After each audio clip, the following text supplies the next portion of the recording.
Hello everyone, welcome to Highway Dragon Gaming. In this video, I'm going to introduce the top 5 two-handed weapons in all of Skyrim. Some of the later ones might surprise you with how powerful they are. At level 9, you can obtain a very strong warhammer, Volendrung, the Daedric artifact of Malakath. To start the quest, head to the Orc stronghold Longhammer, located southwest of Riften. There you'll trigger the quest, The Cursed Tribe.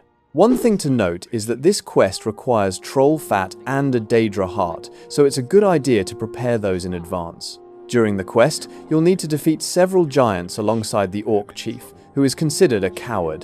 Yamars was a fool. Yamars was a coward and a weakling. Whenever he sees the giants, he usually keeps his distance or simply pretends not to notice them. So it's best to start this quest once you already have some decent gear. Volendrung swings faster than a normal warhammer. Its swing speed is 0.7, the same as a greatsword, while most warhammers only have a speed of 0.6. Its base damage is 25, which is the same as an ebony warhammer. The reason it's so well liked, however, is its enchantment, 50 points of stamina absorb. This allows you to perform heavy attacks almost endlessly, while preventing your enemies from ever using power attacks against you. Sounds incredibly strong, right? But at the same time, this enchantment is also its most awkward drawback, and the reason I placed it at number 5 on this list. It requires a fully charged Grand Soul Gem to recharge, but the charge is completely drained after only 23 hits. So even though you can obtain this warhammer relatively early in the game, it's very hard at that stage to keep it powered with enough soul gems. In Skyrim, thanks to Bethesda's quirky design, a heavy attack only uses 1 point of stamina. This means that even if you replace Volendrung's enchantment with one that absorbs just 1 point of stamina, you can still pull off endless heavy attacks. Because of this, the weapon ends up wasting a huge number of soul gems in actual use. Not to mention, as long as you go to the Whiterun marketplace and take the potatoes, tomatoes, leeks and cabbages off the shelves, you can make vegetable soup. This food restores 1 stamina per second for 12 minutes, allowing you to perform infinite power attacks, which makes this weapon even more underwhelming.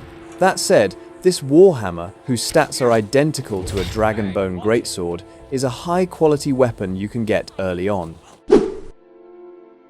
In 2021, the free portion of the Anniversary Edition update introduced a weapon called the Sword of Jyggalag, which has exactly the same damage and swing speed as the Dragonbone greatsword. Since it is the weapon of Jyggalag, the Daedric Prince of Order, it not only looks more stylish, but also weighs 2 points less than the Dragonbone greatsword. There is no level requirement to obtain this sword. You can start the Balance of Power quest by speaking to a Khajiit caravan. However, the fights in this quest are quite tough, so it's best to start it only after you've reached a decent level. Finally, after defeating a powerful mage in the Solitude sewers, you will be able to claim the sword. This sword isn't particularly special beyond its appearance. It comes without any enchantments, but you can either use the Elemental Fury shout on it or enchant it yourself. Like Volendrung, it can also be obtained at a low level. In contrast, obtaining a Dragonbone greatsword early is nearly impossible. For this reason, it rightfully earns a spot on this list. Moreover, Volendrung's enchantment isn't particularly strong, while this weapon allows players to apply their own enchantments, making it far more flexible. That's why I've ranked it higher, at number 4. This warhammer is quite interesting. It's a bandit weapon and doesn't have the same prestige as the first 2 Daedric artifacts, yet it's powerful enough to surpass them. There's no level requirement to obtain it, and you can grab it right after leaving Helgen at Lyre's Retreat, which lies roughly halfway between Solitude and Markarth. Although the Falmer inside are still tough for a low-level character, they're far easier to deal with than the enemies you'd face to obtain the first 2 Daedric artifacts. Enter through the passage behind the bandit bar and explore inside, and you'll soon come across the body of the bandit Rard lying on an altar. His hammer is supposed to be next to him, but due to a glitch, it often spawns beneath the altar. Looking at its stats, the standout feature of this warhammer is its attack speed, an impressive 0.8, 33% faster than the usual 0.6 of a standard warhammer.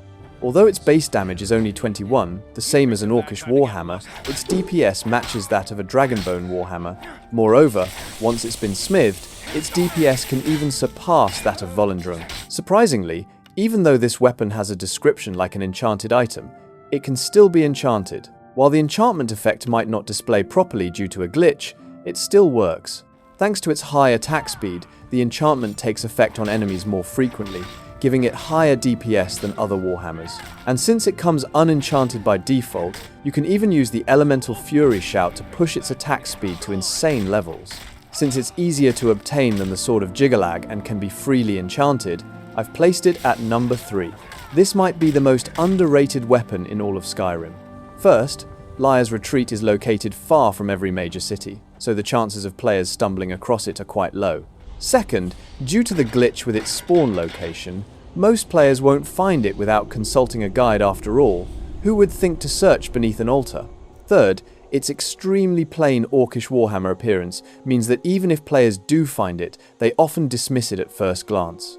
Finally, because it has a description like an enchanted weapon, many players instinctively assume it cannot be enchanted. All of this leads to the weapon being overlooked by most players, despite its incredible power. This might be the most infamous weapon in Skyrim, the Ebony Blade. It is the Daedric artifact of Mephala, the Daedric prince who specializes in intrigue and betrayal. Once you reach level 20, you can ask the innkeeper at the Bannered Mare until you hear a rumor that Jarl Balgruf's child has been acting strangely. This will trigger the quest, the Whispering Door, with the Ebony Blade as the reward. What makes this weapon truly special is that it can absorb an enemy's health without consuming any soul gem charge. Although it is a two-handed sword, its base damage is only 11, which is the same as an elven one-handed sword. Do not be quick to dismiss it, because the low damage is balanced by its high attack speed, reaching 1, which is 43% faster than a standard two-handed sword with 0.7. With such a high attack speed, its powerful health-absorbing effect can be more effective. When you first obtain the weapon, each strike only absorbs a meager 10 points of health. To unlock its full power, you need to kill 10 friends. Most players would never consider doing this for a weapon, but there is actually a way to unlock it completely without doing anything unethical. Head to Kagrumez on Solstheim and enter the ruins. On the Bandit Chief, you can find 2 gems. Place the gems according to the pattern on the door to the north. Then defeat the Dwemer automatons that appear to unlock it. Then, head to the room to the north. Inside, you will find a mechanical spider that you can talk to. Talk to it so that it follows you. This will make the game register it as your friend. After that, use the Ebony Blade to kill it. Next, return to the entrance on the west side and stand on the platform there. Then return to the northern room, and the spider will respawn. Repeat this process and kill the spider 10 times. This will upgrade the Ebony Blade's absorb health effect to a powerful 30 points. For comparison, even if a player maxes out their enchanting skill and invests fully in the relevant perks, a crafted weapon that absorbs health can only reach 20 points per strike, and it still needs to be recharged frequently. For this reason, I believe the Ebony Blade fully deserves its spot as the second strongest two-handed weapon in Skyrim. Especially for a heavily armored two-handed warrior, the speed at which you absorb health can exceed the damage dealt by enemies, making combat almost effortless. Not far south of Raven Rock in Solstheim, at the old Attius farm, you can start the quest March of the Dead. This quest requires you to defeat General Falx Carius at Fort Frostmoth, and his weapon is the champion's Cudgel. With a base damage of 24 and a swing speed of 0.6, the weapon is identical to a glass warhammer in terms of physical damage. However, this weapon has a rare chaos damage enchantment. 50% chance to deal 25 damage with fire, frost, or shock. This is probably one of the most powerful enchantments in the entire game. Let me break down what can happen with each attack.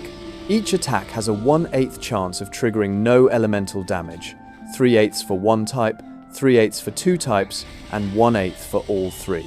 On average, each attack deals about 37.5 points of elemental damage, which is roughly 1.5 times the chaos damage described in the game. Looking at these numbers, you might think this weapon doesn't deserve the top spot on the list. But here's the thing, destruction skill perks can increase your weapon's fire, frost, and shock damage individually. And due to an oversight by the developers, each perk actually boosts all types of damage by 25% when it comes to chaos damage. Once you've maxed out all 6 perks, the chaos damage listed on the weapon can reach a terrifying 84 points, and the average damage jumps up to 126 points. Even though this is already ridiculously overpowered, the craziest part isn't here yet. The champion's cudgel can be disenchanted at an enchanting table. And if you don't want to break it down, the blacksmith in Raven Rock has a small chance to sell weapons with chaos damage. You can just buy those and disenchant them instead. Once disenchanted, you can put the chaos damage enchantment on any weapon you want. Even better, if you max out enchanting to 100 and unlock all the boosting perks, a weapon enchanted this way can reach 162 points of chaos damage with an average damage of 243 points. And that's not even the end. Because Stalrim weapons increase frost damage, our chaos damage gets a boost as well. With that, the chaos damage on the weapon can reach 205 points, and the average damage jumps up to 308 points.